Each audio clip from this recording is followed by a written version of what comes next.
आपने कभी सोचा है दुनिया में फिनलैंड की एजुकेशन सिस्टम बेस्ट क्यों है? क्या आपको पता है फिनलैंड ने एकेडमिक्स और लर्निंग के लिए एक ऐसा एनवायरनमेंट तैयार किया है जो सारे देशों से काफी अलग है। Also in Finland training is long term objective और सारे सिटीजन्स को हाई क्वालिटी एजुकेशन के समान अवसर भी मिलते हैं। Hey guys, this is Amisha Kachava and welcome back to my YouTube channel. तो चलिए शुरू करते हैं। फिनिश एजुकेशन में 9 साल की कंपलसरी बेसिक एजुकेशन है, जैसे early childhood education and care, pre primary education, basic education, upper secondary education, higher education and finally adult education.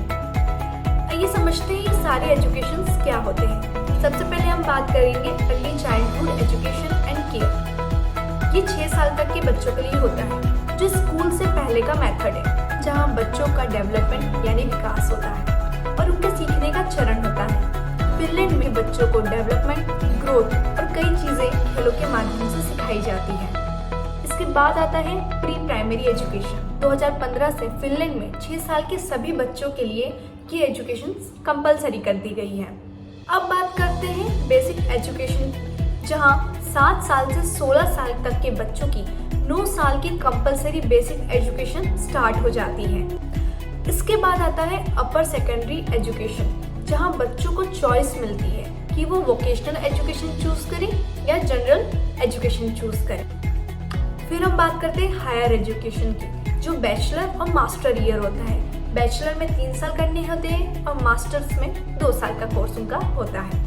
फिर लास्ट एंड फाइनल होती है एडल्ट एजुकेशन।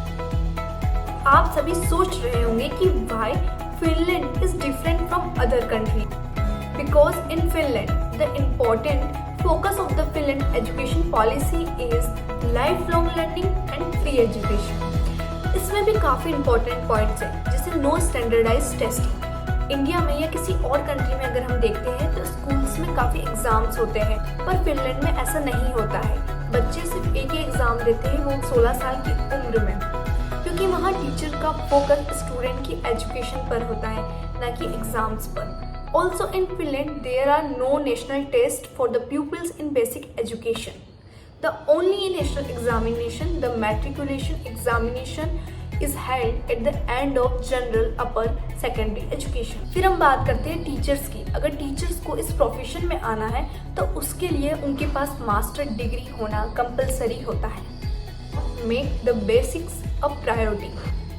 मैंने स्कूल सिस्टम में ये होता है कि टीचर्स का फोकस मैथ्स और साइंस के मार्क्स पर होता है कि आप इस सब्जेक्ट में मैथ्स में ज़्यादा मार्क्स कैसे ला सकते हैं, साइंस में ज़्यादा मार्क्स कैसे ला सकते हैं। पर फिनलैंड में इन सब की बजाय बेसिक्स को प्राथमिकता दी जाती है। जैसे 1980 में फिनिश एजुकेटर्स ने कुछ बेसिक चीज़ों को प्रायोरिटी देने पर फोकस किया है, जैसे शिक्षा को सामाजिक असमानता को संतुलित करने का एक साधन होना चाहिए, सभी स्टूडेंट्स को फ्री में भोजन मिलना चाहिए, हेल्थ केयर, साइकोलॉजिकल काउंसलिंग की उन्हें गाइडेंस भी मिले।